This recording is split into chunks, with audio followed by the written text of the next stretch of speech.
Hello সবাইকে, আজকে আমি তোমাদের মাধ্যমিক 2025-এর জন্য সাজেশন নিয়ে আলোচনা করব। অর্থাৎ রাসায়নিক গণনা যে চ্যাপ্টারটা রয়েছে সেই চ্যাপ্টার থেকে আজকে আমরা শর্ট অ্যান্সার অর্থাৎ সংক্ষিপ্ত উত্তর ভিত্তিক যে প্রশ্নগুলো আসে তোমাদের পরীক্ষাতে সেইগুলো আমরা সাজেশন নিয়ে আলোচনা করব। অর্থাৎ 100% কমনযোগ্য কোন কোশ্চেনগুলো আসবে, ঠিক আছে, সেইগুলো নিয়ে আমরা আলোচনা করব।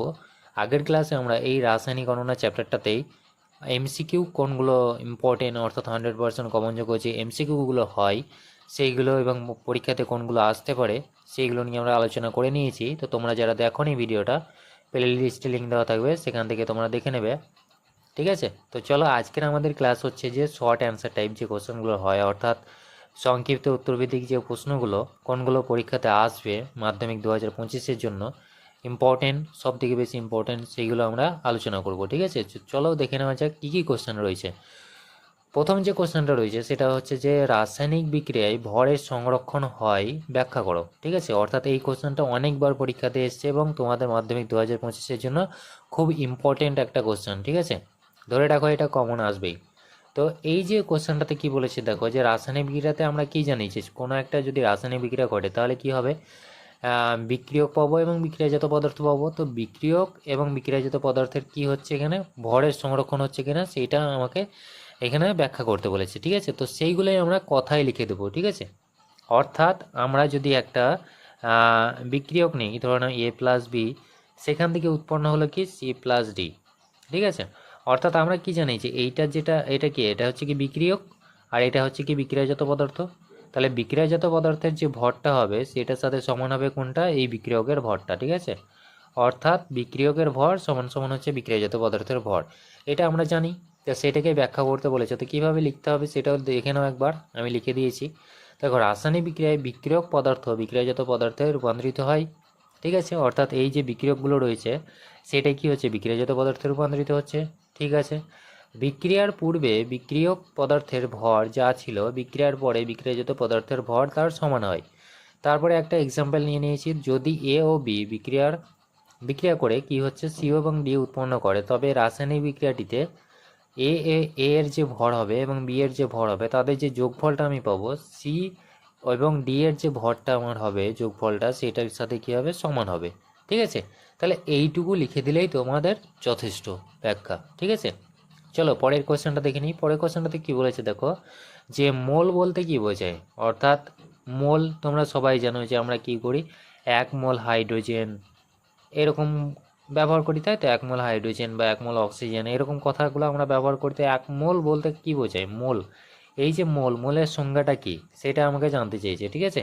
অর্থাৎ 1 মোল হাইড্রোজেন বলতে গেলে কি বোঝায়, এখানে 2 গ্রাম হাইড্রোজেনকে বোঝায়, তাই তো। তাহলে এখানে দেখো যে মোল কাকে বলে যদি বলে তাহলে কি লিখবো, যে এই যে 1 মোলের মধ্যে কি থাকে আমাদের Na অর্থাৎ অ্যাভোগাড্রো সংখ্যক কণা থাকে, তাই তো। তাহলে সেইটাকেই এখানে লেখা হয়েছে দেখো, যে অ্যাভোগাড্রো সংখ্যক উপাদান কণিকা পরমাণু অণু বা আয়ন সে যাই হোক না কেন কোনো পদার্থের যে পরিমাণে উপস্থিত থাকে, ঠিক আছে। অর্থাৎ তুমি একটা পদার্থ নিয়েছো, যেমন এখানে তোমার 2 গ্রাম হাইড্রোজেনের মধ্যে কি রয়েছে অ্যাভোগাড্রো সংখ্যক কণা রয়েছে। তাহলে এই যে 2 গ্রামের মধ্যে অ্যাভোগাড্রো সংখ্যক কণা রয়েছে, তাহলে আমি এই 2 গ্রামটাকে কি বলবো 1 মোল বলবো, এটাই আমার অ্যাকচুয়ালি সংজ্ঞাটা, ঠিক আছে।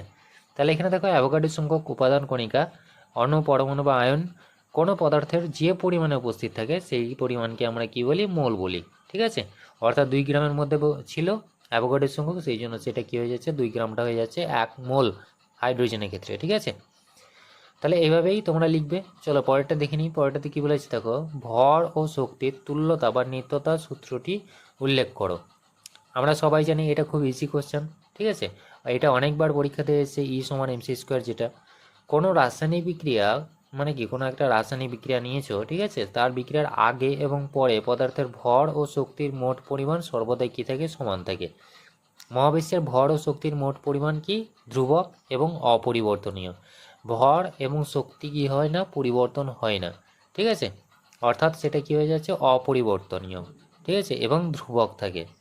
ক্লিয়ার হয়েছে। তাহলে কোনো একটা রাসায়নিক বিক্রিয়ার যে আগের যে ঘটনাটা অর্থাৎ বিক্রিয়ক অবস্থাতে যেটা পাবো আমি ভর এবং শক্তি, বিক্রিয়ার পরেও কি হবে ভর এবং শক্তির পরিমাণটা কি হবে সেম হবে, ঠিক আছে।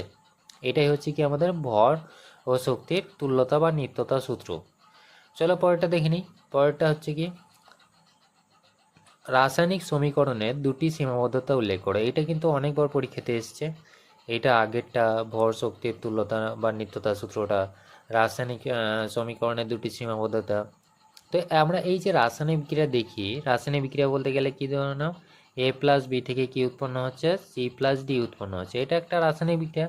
তো এই যে রাসায়নিক বিক্রিয়াটা ঘটছে, এটাকে আমরা কি বলছি, রাসায়নিক বিক্রিয়া, যেখানে কি হচ্ছে বিক্রিয়ক থাকছে এবং বিক্রিয়াজাত পদার্থ থাকছে। তো এই রাসায়নিক সমীকরণের দুটো ত্রুটি বা সীমাবদ্ধতা উল্লেখ করতে বলেছে, ঠিক আছে। তো কি বলে, কি লেখা আছে দেখো, যে বিক্রিয়ক এবং বিক্রিয়াজাত পদার্থগুলির গাঢ়ত্ব কি হচ্ছে, জানা যাচ্ছে না, ঠিক আছে। অর্থাৎ গাঢ়ত্ব আমরা সঠিকভাবে বার করতে পারছি না। দ্বিতীয়ত কি, বিক্রিয়াটির গতিবেগ সম্বন্ধে কোনো ধারণা থাকে না, ঠিক আছে। অর্থাৎ বিক্রিয়াটি সম্পূর্ণ হতে কত সময় লাগবে, কত সময়ের প্রয়োজন, সেইগুলো কিন্তু জানা যায় না, ঠিক আছে। অতি সহজে আমরা কি করতে পারি না, জানতে পারি না বিক্রিয়ার গতিটাকে, ঠিক আছে। তাহলে এই দুটো কি হচ্ছে, আমাদের ত্রুটি হয়ে যাচ্ছে। প্রথম ত্রুটিটা কি, যে গাঢ়ত্ব জানা যায় না, আর দ্বিতীয়টা কি হচ্ছে, গতিবেগ সম্পর্কে অতটা আইডিয়ালভাবে আমরা বলতে পারি না, ঠিক আছে, যে এই সময়ের মধ্যে এটা শেষ হবে বা এই সময় প্রয়োজন, ঠিক আছে, এটা আমরা বলতে পারি না। চলো পরের কোশ্চেনটা দেখে নিই।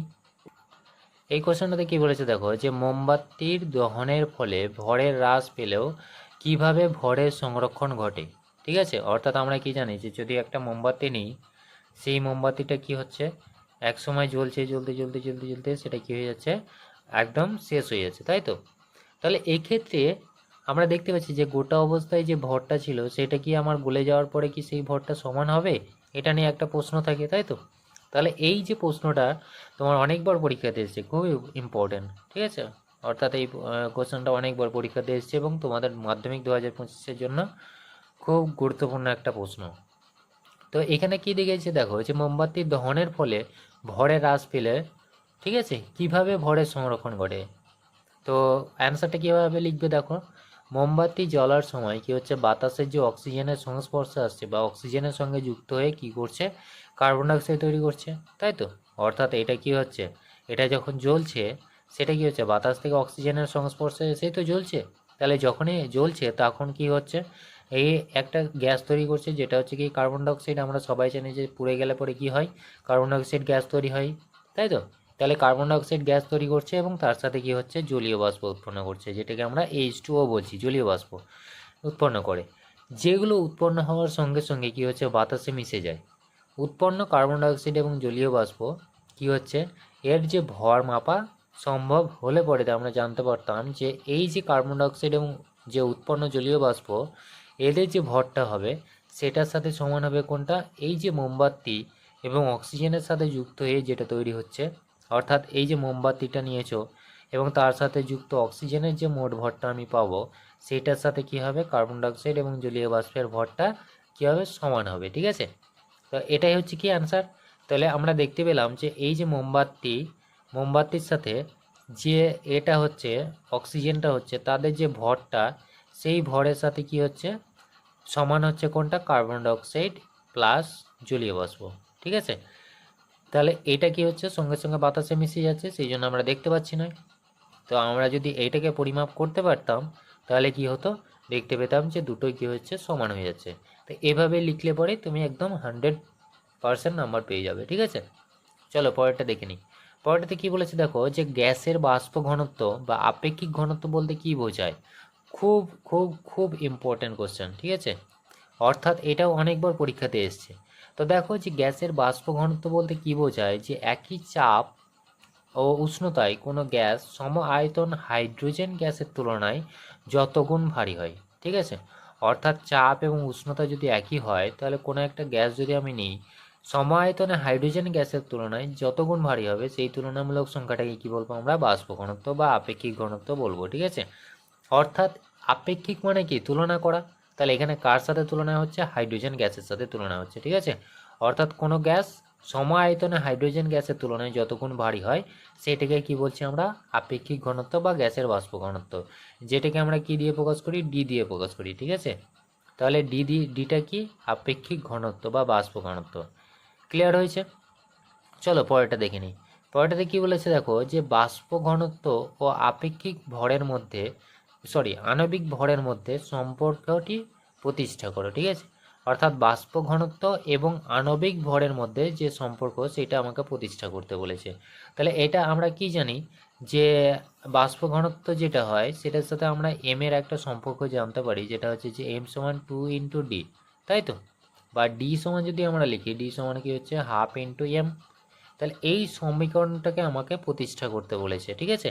অর্থাৎ বাষ্প ঘনত্ব এবং আণবিক ভর, যেটাকে আমরা এম এবং ডি দিয়ে প্রকাশ করছি, এদের মধ্যে যে সম্পর্ক সেটা প্রতিষ্ঠা করতে বলেছে। তো এটা তোমাদের বইয়ে খুব সুন্দর করে দেওয়া আছে। বইয়ের পেজ নম্বর হচ্ছে কতগুলো? 24, ঠিক আছে। অর্থাৎ এই 24, অর্থাৎ রাসায়নিক গণনা চ্যাপ্টারটা খুলবে, 24 নম্বর পেজে দেখবে এটা খুব সুন্দর করে লেখা রয়েছে বাষ্প ঘনত্ব এবং আণবিক ভরের মধ্যে সম্পর্ক। তাই এটা আমি তবুও এখানে লিখে দিয়েছি, দেখো যে ডি সমান আমরা কি জানি যে নির্দিষ্ট উষ্ণতা ও চাপে ভি আয়তনে গ্যাসের ভর এবং সমচাপ উষ্ণতায় কি হচ্ছে ভি আয়তনে হাইড্রোজেন গ্যাসের ভর। তাহলে অ্যাভোগাড্রোর সূত্র অনুযায়ী কি জানি যে সমচাপ উষ্ণতায় ভি লিটার যে কোনো গ্যাসের উপস্থিত অণুর সংখ্যা কত, এন হলে পরে ভি লিটার হাইড্রোজেন গ্যাসের অণুর সংখ্যা কী হবে, এন হবে, ঠিক আছে। তাহলে কোনো গ্যাসের বাষ্প ঘনত্ব সমান কী পাবো, যে গ্যাসের উপস্থিত এন সংখ্যক অণুর ভর এবং এন সংখ্যক হাইড্রোজেন অণুর ভর। তাহলে উক্ত গ্যাসে একটি অণুর ভর যদি আমরা দেখি, তাহলে কি হচ্ছে একটি অণুর ভর সেটাই কি হচ্ছে এন সংখ্যক পরমাণুর ভরের সাথে কি হচ্ছে এখানে এন এন কেটে যাচ্ছে, তাহলে এক এক পড়ে থাকছে। তাহলে এখানে হাইড্রোজেন গ্যাসের একটি অণুর ভর এবং উক্ত গ্যাসের একটি অণুর ভর এভাবেই হচ্ছে। এবং হাইড্রোজেন H2 বলতে কি বোঝায়, একটি অণুর ভর কত, 2, তাই তো। তাহলে এখানে কি বসাচ্ছি আমরা, 1/2 হয়ে যাচ্ছে। তাহলে ডি সমান 1/2, আর এখানে কি হচ্ছে তার সাথে গুণ থাকছে কোনটা, উক্ত গ্যাসের একটি অণুর ভর, যেটিকে আমরা যদি এম ধরে নিই, তাহলে এইভাবে কি হচ্ছে ডি সমান 1/2 × এম। ক্লিয়ার হয়েছে? চলো পরেরটা দেখে নিই। পরেরটাতে কি বলেছে দেখো, তাহলে এখানে দেখো করা রয়েছে উক্ত গ্যাসের একটি অণুর ভর বাই দুটি হাইড্রোজেন পরমাণুর ভর, দুটি হাইড্রোজেন পরমাণুর ভর কত, 2 গ্রাম, ঠিক আছে। সেটাকে আমরা 2 দিয়ে প্রকাশ করছি।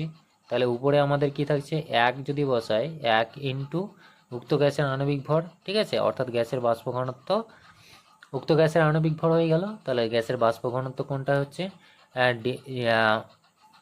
1/2 ইন্টু এম হয়ে যাচ্ছে বাষ্প ঘনত্ব। সেটাকে যদি আমরা লিখি এম দিয়ে গুণ করি, ডি সমান আমাদের কি হচ্ছে 1/2 × এম হয়ে যাচ্ছে। তাহলে আমাদের কি হচ্ছে এম সমান কি হবে 2 × ডি।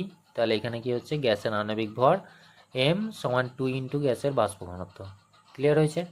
তাহলে এইভাবেই তোমাদেরকে করতে হবে। চলো পরেরটা দেখে নিই। পরেরটাতে কি বলেছে দেখো, যে ভর ত্রুটি কাকে বলে সেটা বার করতে বলেছে, ঠিক আছে, অর্থাৎ সংজ্ঞাটা লিখতে বলেছে। তো আমরা সবাই জানি যে কোনো একটা যদি নিউক্লিয় বিক্রিয়া ঘটে তাহলে সেখানে কি হয়, ভরের পরিবর্তন হয়, ঠিক আছে। নিউক্লিয় বিক্রিয়ার ক্ষেত্রে কি হচ্ছে, ভরের পরিবর্তন হচ্ছে। এই যে পরিবর্তনটা সেটাকে কি বলছি আমরা, ভর ত্রুটি বলছি। তো সেটাই লেখা রয়েছে দেখো, যে রাসায়নিক বিক্রিয়ায় বা নিউক্লিয় বিক্রিয়ায় যতটুকু ভরের পরিবর্তন হয় সেটাই হচ্ছে ভর ত্রুটি, ঠিক আছে। যতটুকু পরিবর্তন হয় সেটাই হচ্ছে কি ভর ত্রুটি। তো এই কোশ্চেনগুলো তোমরা করলে পরে মোটামুটি একদম 100% ধরে রাখো যে মাধ্যমিক 2025-এ এনাফ, ঠিক আছে। অর্থাৎ এর বাইরের কোশ্চেন হতে পারে না এসে, ঠিক আছে। অর্থাৎ যে সংক্ষিপ্ত উত্তরভিত্তিক যে প্রশ্নগুলো হয় সেইগুলো এর বাইরে আসতে পারে না, ঠিক আছে। তো আশা করি বুঝতে পেরেছো। যদি কোনো জায়গায় ডাউট থাকে তো আমাকে কমেন্ট করে জানাবো, অবশ্যই সলভ করে দেবো। Thank you.